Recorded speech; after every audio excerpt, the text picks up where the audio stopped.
You ask Tiger to solve. This deals with linear equations with one unknown. The final result is b equals 34/3. Let's solve it step by step.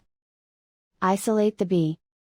Multiply both sides by inverse fraction 2/3. Move the negative sign from the denominator to the numerator. Group like terms. Multiply the coefficients. Simplify the arithmetic.